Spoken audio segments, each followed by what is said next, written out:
I'm all about comforting homemade food this time of year. I'm Amy. I'm excited to share two different recipes with you today. They're easy, delicious, and let's go ahead and get started.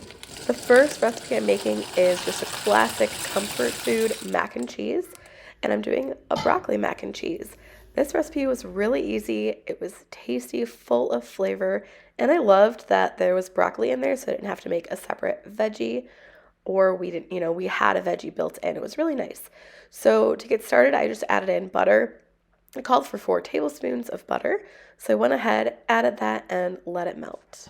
I followed a recipe I found online, and I followed it pretty closely. I did make a couple of changes. I used whole milk instead of skim milk, and I also didn't add any cayenne, which it called for. I didn't want to add any spice because I wanted my kids to eat it.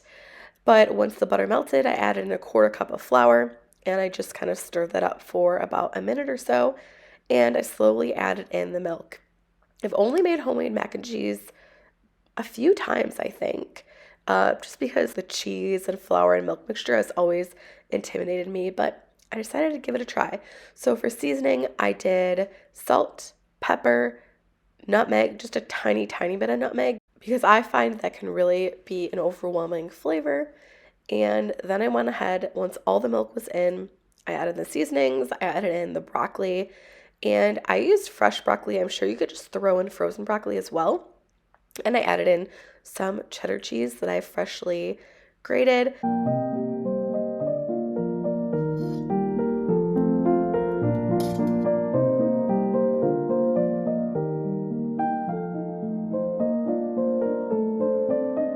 And I did really like the shredded cheese in this though. So once the pasta was all cooked, I added in that cheese and broccoli mixture. That's it. Super simple. I think it took 20 minutes or so and it was ready. I loved the flavor. It was very, very creamy. We did a little bit of Parmesan to our individual portions as well.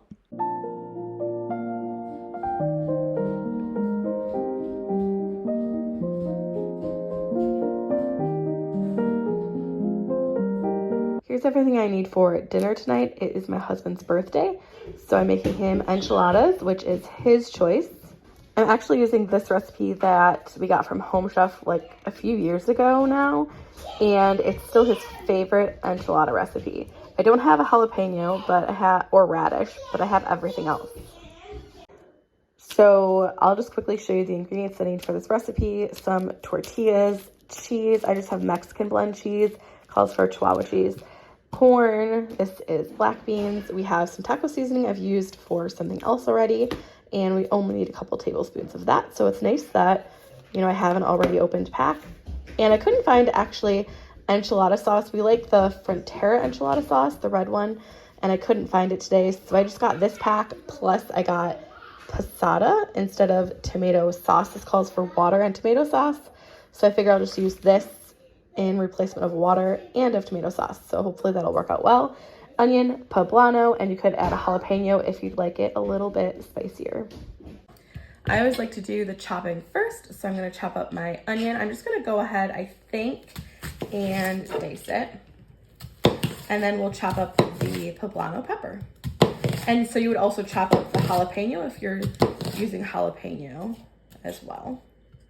Right now, if you wanna do all the chopping at once, which I think we're gonna go ahead and cook these first anyway, so it makes sense to just cut them all at once. I'm not gonna cut all of this just because that was a massive onion. So I'm just gonna cut this much of it and move on to this pepper.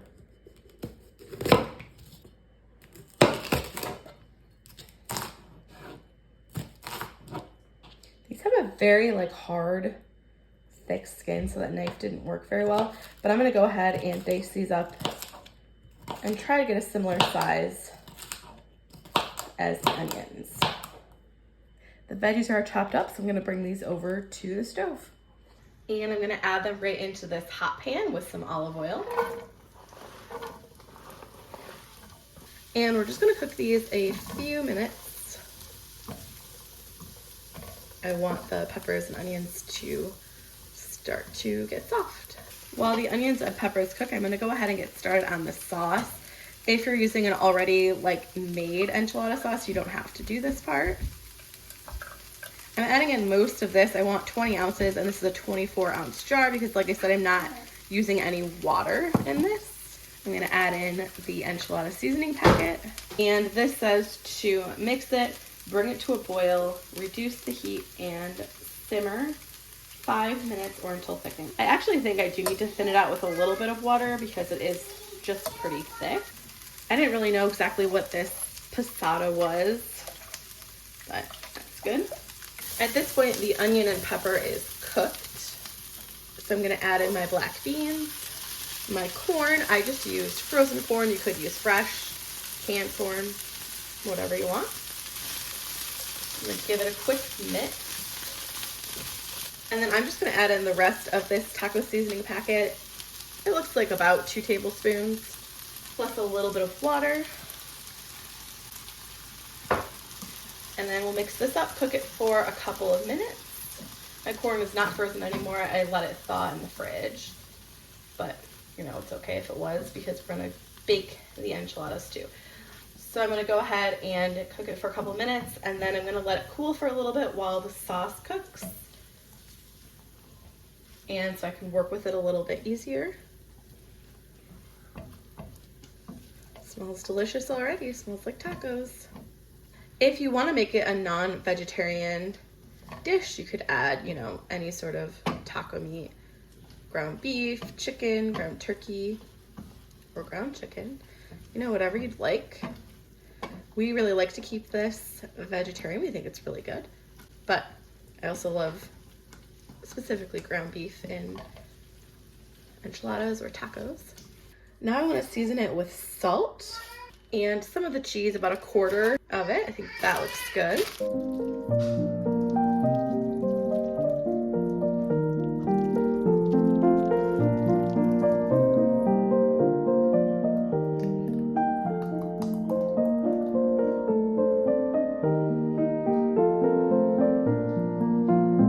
Okay, so I put a 1/4 cup of the enchilada sauce, and I'm just spreading that along the bottom. My husband does not like too much enchilada sauce, so I am specifically following the directions when it comes to the amount of enchilada sauce. Okay, I'm gonna set that aside and assemble and fill the tortillas now. My favorite way to do enchiladas or like quesadillas or tacos or anything is to use parchment paper. It's just a nice surface that's clean. So I'm gonna line these up. Oops, a little over the edge. I'm gonna add a 1/3 cup of filling to each one. This filling looks very good, so I'm really excited to taste it. Smells really good, it looks really good. I'm also making some rice to go on the side. And then of course we made a birthday cake. My kids helped me with that. I have a 2- and 4-year-old, so they had a lot of fun with that. So it looks like we'll get at least a few more tortillas filled, but I'm gonna kind of just spread it out a little bit. These look pretty full, and I know you're not supposed to overfill enchiladas, but hopefully this will work well. So I'm just going to roll it up pretty tight and then just place it right in my casserole dish. It's a square, so it doesn't really matter how we do that.